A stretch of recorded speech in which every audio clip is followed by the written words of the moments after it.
السلام علیکم۔ مصباح القرآن چینل کے ساتھ حاضر ہیں۔ مصباح القرآن یعنی قرآن پاک کی روشنی۔ اللہ تعالیٰ ہمیں اس روشنی سے فائدہ اٹھانے والا، اس روشنی کو زمانے میں پھیلانے والا بنا دے، قرآن پاک کی روشنی کو۔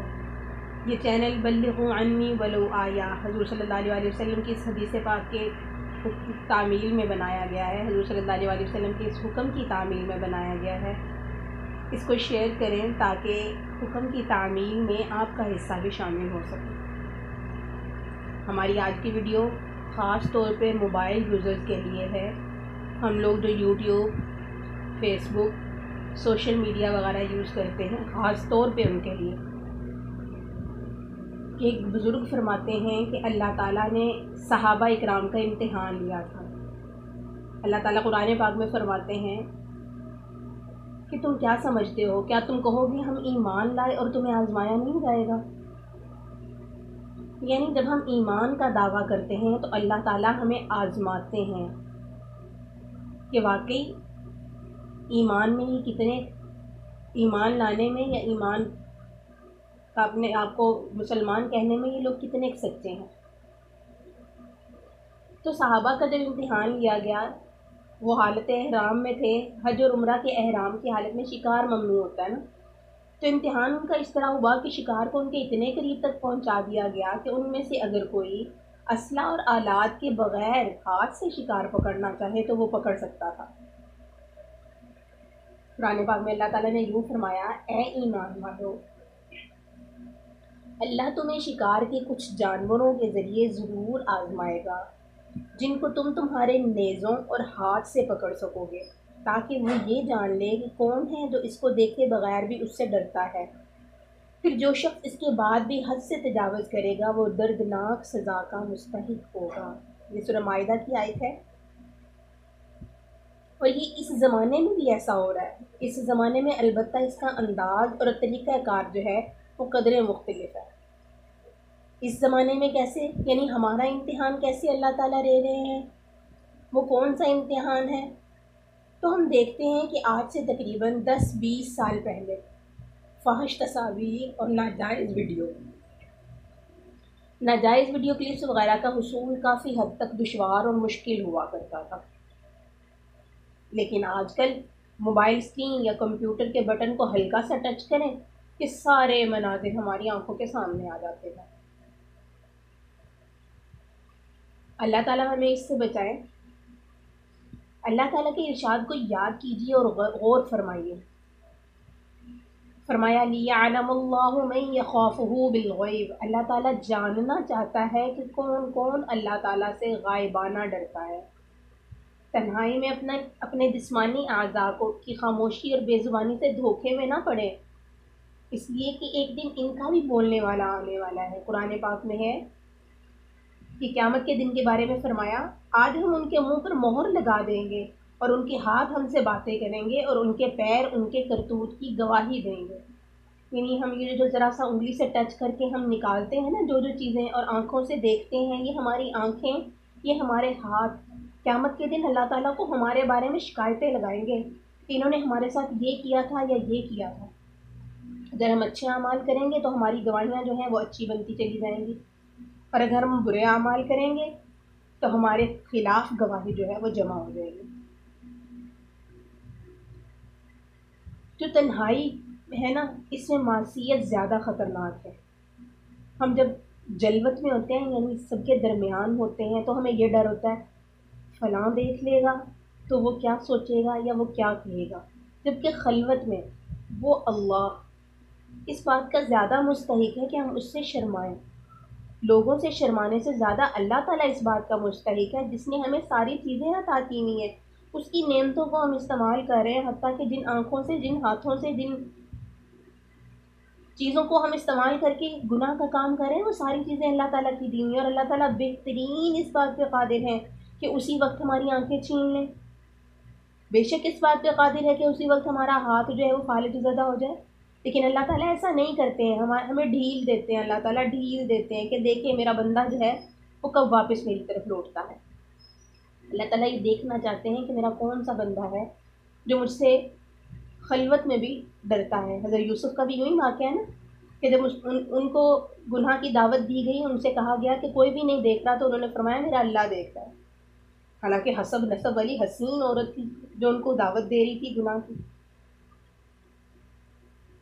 تو فرمایا کہ جب کوئی آدمی گناہ میں مبتلا ہو اور عین اسی وقت ہوا کے جھونکے سے دروازے کا پردہ جو ہے وہ ہلنے لگے، تو اس کے ہلنے سے آدمی یہ سمجھ کر ڈر جائے کہ ہائے کوئی آ گیا، تو یہ ڈرنا جو ہے اس گناہ سے بھی زیادہ بڑا ہے جو وہ کر رہا تھا، کیونکہ یہ شخص مخلوق کے دیکھنے کے اندیشے سے بھی ڈرتا ہے، جبکہ اللہ تعالیٰ اس کو یقیناً دیکھ رہے ہیں پھر بھی خوف نہیں کرتا۔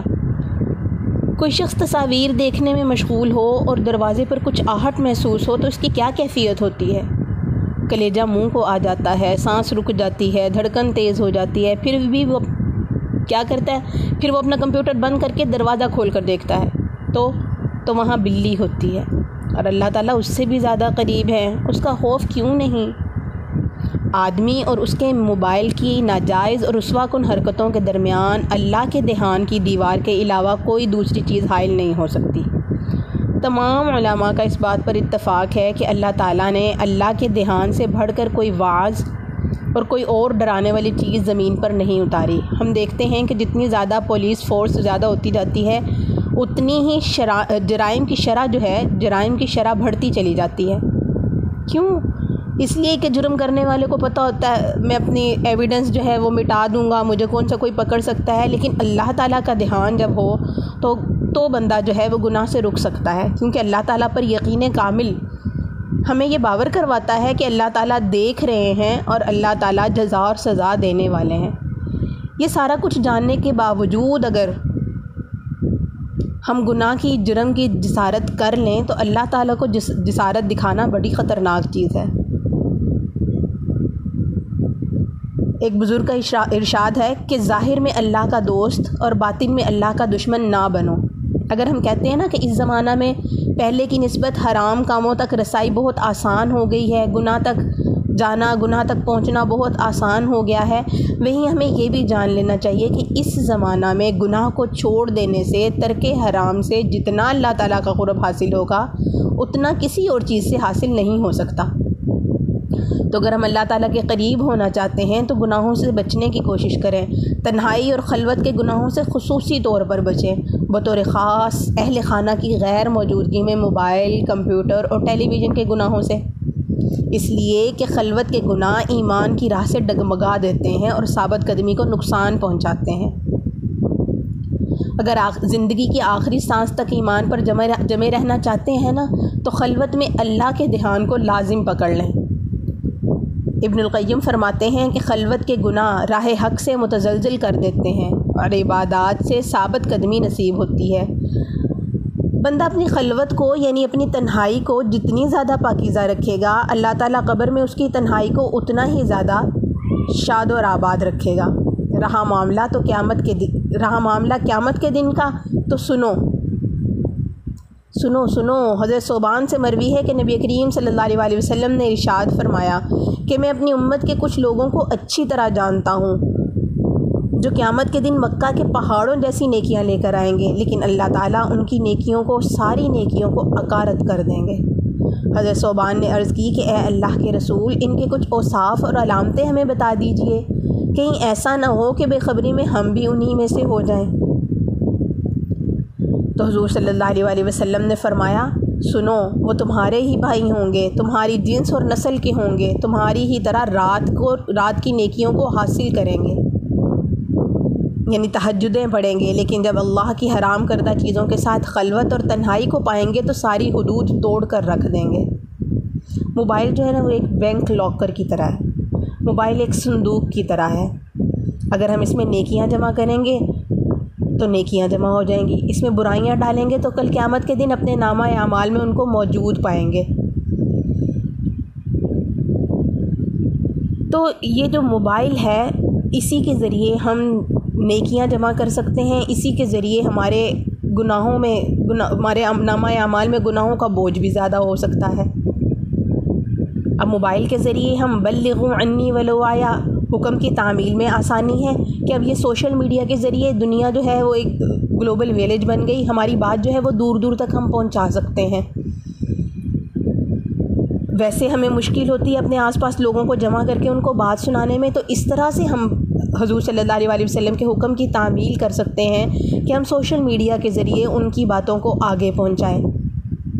پھر قرآن پاک میں بھی ہمیں بتا دیا گیا کہ ہمیں پیدا کرنے کا مقصد کیا ہے۔ دیکھیں موبائل فون ہے نا، اس کا مقصد جو ہے نا کال ایک دوسرے کو پہنچانا ہے۔ ہم کچھ بھی کر رہے ہوں، فیس بک کھولی ہو، واٹس ایپ کھولا ہو، جب کال آتی ہے نا تو موبائل فون جو ہے وہ اپنا سارا کام چھوڑ کے کال ہم تک پہنچاتا ہے، بات جو ہے وہ کروانے کی کوشش کرتا ہے۔ اسی طرح ہمارا جو بنانے کا مقصد ہے، جو ہمیں اللہ تعالیٰ نے سافٹ ویئر جو بنایا، ہمارا مقصد جو ہے اللہ تعالیٰ کو بنانے کا، اللہ تعالیٰ نے قرآن پاک میں بتا دیا کہ کنتم خیر امۃ اخرجت للناس تأمرون بالمعروف وتنہون عن المنکر، کہ تم خیر امت ہو، تمہیں اس لیے بنایا گیا یا نکالا گیا تاکہ تم لوگوں کو اچھائی کا حکم دو اور برائی سے روکو۔ تو اسی موبائل کے ذریعے ہم یہ کام بڑی آسانی سے کر سکتے ہیں، اپنا فرض، اپنی ذمہ داری کو صحیح سے نبھا سکتے ہیں۔ اب مسلمانوں میں یہ خیال عام ہے کہ غیر مسلم جہنمی ہیں، کیونکہ اسلام کا پیغام دنیا میں ہر شخص کو پہنچ چکا۔ دیکھیے اللہ تعالیٰ کا جو ہمارے پاس موجود پیغام کو آگے پہنچانا ہے نا، اللہ تعالیٰ نے ہمیں ہمارے پہ فرض کر دیا، بتا دیا کہ امت کے ذمے حضور صلی اللہ علیہ وسلم تو آخری نبی تھے، ان کے بعد اب کوئی نبی نہیں آئے گا، تو یہ پیغام پہنچانا ہماری ذمہ داری۔ اب پیغام کو کس طرح سے پہنچانا ہے، تو اس کے لیے ہمارے پاس حضور صلی اللہ علیہ وسلم کی شکل میں اسوہ حسنہ موجود ہے۔ ہم 23 سالہ نبوی زندگی پر نظر ڈالیں اور سوچیں کیا ہم نے اس کا عشیر بھی کسی غیر مسلم پہ محنت کی ہے؟ اگر ہاں تو پھر تو صحیح ہے، ہم مان لیتے ہیں وہ شخص جو ہے وہ 100% جہنمی ہے، جو آپ کی اتنی محنت کے باوجود ایمان نہیں لایا۔ اور اگر ہم نے وہ محنت نہیں کی تو پھر اپنی فکر ہمیں کرنی چاہیے، کیونکہ وہ تو سورہ بقرہ کی آیت 62 کے تحت شاید اللہ کی رحمت کا مستحق ٹھہرے، لیکن ہم اپنے اس فرض کو ادا نہ کرنے کا اللہ کو جواب ضرور دیں گے، جو ختم نبوت اور تکمیل دین کے ساتھ ہی بطور مسلمان ہم سب پر عائد ہوا۔ بطور مسلمان ہم سب پر عائد ہوا، پوری امت مسلمہ پر، ہر مسلمان پر، آپ پر، ہم پر، مجھ پر۔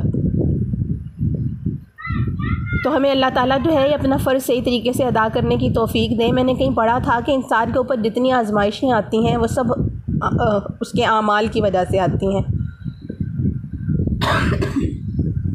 لیکن اگر کوئی آزمائش ٹل نہیں رہی، مستقل ساتھ لگی ہوئی ہے، تو اس کا مطلب یہ نہیں ہے کہ اللہ تعالیٰ نے ہمیں معاف نہیں کیا۔ اس کا مطلب یہ ہے کہ اللہ تعالیٰ کو ہمارا معافی مانگنا پسند آ رہا ہے، مانگتے جائیے۔ جب اللہ کو ہمارا مانگنا پسند آ رہا ہے تو اپنے ہاتھوں کو روکیے مت، ایسے مانگیے جیسے اس کی شان ہے۔ اللہ اکبر، اللہ اکبر، وہ بہت بڑا ہے، ہر تکلیف اس کے آگے چھوٹی ہے، وہ ایسے راستے بناتا ہے کہ عقل دنگ رہ جاتی ہے۔ پھر بھی ہم انسان ہیں، بعض اوقات استغفار پڑھ کر تھک جاتے ہیں اور ایسا لگتا ہے کہ شاید ہمیں معافی نہیں ملے گی، لیکن ایسا نہیں ہے۔ استغفار کے ساتھ ساتھ شکر ادا کرنے کی بھی ضرورت ہے۔ اللہ تعالیٰ کے پیارے پیغمبروں پر جتنی بھی آزمائشیں آئیں اور انہوں نے جو دعائیں مانگی، ان سب میں اللہ سے معافی طلب کی ہوئی ہے۔ بے شک ہم اپنی جان پر خود ظلم کرتے ہیں، اور اعتراف جرم اللہ کو بہت پسند ہے۔ ہمیں سچے دل سے اپنے گناہوں کا اعتراف کرتے رہنا چاہیے۔ دنیا کو نہیں پتہ کہ ہم خلوت میں کیا کیا کرتے ہیں، لیکن اللہ پاک جانتے ہیں کہ کتنی کھوٹ ہے ہمارے دل و دماغ میں، ہم کتنے سچے ہیں۔ اس لیے کہ اللہ تعالیٰ سے کچھ نہیں چھپا، وہ دلوں کی گہرائیوں کو سمجھ سکتا ہے۔ پھر جب ایک انسان دوسرے انسان پر کوئی احسان کرتا ہے اور اس کا بدلہ اسے برائی کی صورت میں ملتا ہے تو ہمیں بہت برا لگتا ہے۔ ہم سوچ لیتے ہیں کہ آئندہ اس شخص پر کوئی احسان نہیں کرنا، یہ اس قابل ہی نہیں ہے، یہ اس قابل ہی نہیں ہے کہ اس کے ساتھ احسان کیا جائے۔ تو سوچیں اللہ تعالیٰ کو کتنا برا لگتا ہوگا کہ ہم اس کے احسانات کو بھولے بیٹھے ہیں۔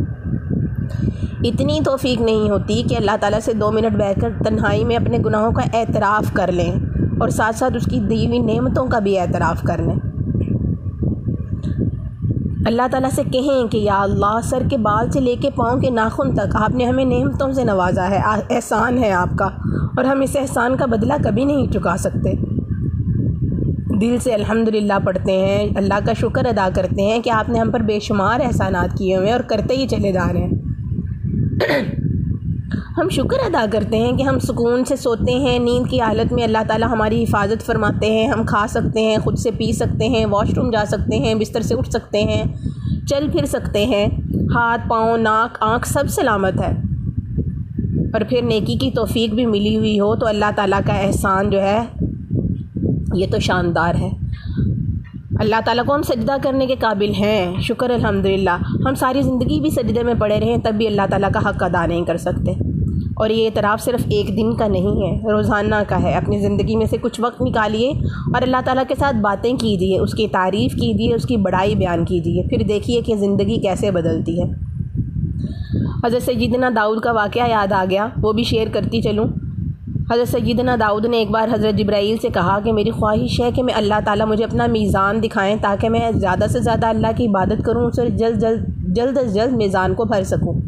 میزان جس میں قیامت والے دن اللہ تعالیٰ نیکیاں جو ہیں ان کا وزن کیا جائے گا اور ہمارے اعمال کو تولا جائے گا۔ اللہ تعالیٰ نے کہا کہ کیا ضرورت ہے، بس تم نیک اعمال کرتے جاؤ۔ حضرت سلیمان نے پھر بھی کہا کہ نہیں مجھے دیکھنا ہے، تو اللہ تعالیٰ نے ان کو اپنا میزان دکھایا، زیارت کروائی، جسے دیکھتے ہی اللہ کے پاک پیغمبر بے ہوش ہو کر گر پڑے۔ اتنا بڑا میزان تا حد نگاہ پھیلا ہوا تھا، اتنا بڑا جس کی کوئی حد ہی نہیں۔ اللہ کے پاک پیغمبر ہوش میں آئے تو رونے لگے۔ اللہ نے فرمایا ہے داؤد آپ نے خود ہی تو کہا تھا تو میں نے دکھا دیا۔ حضرت سیدنا داؤد نے فرمایا کہ اے پروردگار تو یہ تو اتنا بڑا ہے کہ میں ساری زندگی بھی عبادت کرتا رہوں، لمحہ لمحہ عبادت کروں، تب بھی میں اسے نہیں بھر سکتا، آخر میں اسے کیسے بھر پاؤں گا؟ اللہ تعالیٰ نے فرمایا اے داؤد آپ پریشان نہ ہوں، اسے بھرنے کے لیے تو میرا فضل ہی کافی ہوگا۔ اخلاص کے ساتھ اگر 2 جملے سبحان اللہ الحمدللہ بھی کہہ دیے جائیں تو کافی ہوں گے، اور میں اپنے فضل سے ان اخلاص سے کہے ہوئے کلمات کو اتنا بڑا کر دوں گا کہ اس سے پورے میزان کو بھر دوں گا۔ سیدنا داؤد نے شکر ادا کیا۔ بس سمجھنے کی بات یہی ہے کہ اللہ کے نزدیک اخلاص سے بڑھ کر کوئی قیمتی چیز نہیں۔ آپ جو بھی عبادت کریں، جو بھی نیکی کریں، جتنی استغفار کریں، خالص اللہ کے لیے۔ کچھ لوگ ہاتھ میں تسبیح کے دانے گھماتے رہتے ہیں لیکن جیسے ہی خلوت ملی گناہ سے باز نہیں آتے۔ تو عبادت سے زیادہ ضروری ہے، ظاہری عبادت سے زیادہ ضروری ہے کہ ہم خلوت میں اللہ تعالیٰ کو اپنے پاس محسوس کریں، اور اللہ کے ڈر سے، لوگوں کے ڈر سے نہیں، خالصتاً اللہ کے ڈر سے ہم گناہوں سے بچے رہیں۔ تھوڑا پڑھ لیں، ہم تھوڑی عبادت کر لیں لیکن پوری توجہ کے ساتھ اللہ کو سامنے محسوس کر کے۔ اللہ تعالیٰ ہم سب کو ایسے اعمال، ایسے عبادات کرنے کی توفیق عطا فرمائے جن کی بدولت ہماری دنیا اور آخرت سنور جائے۔ آمین ثم آمین۔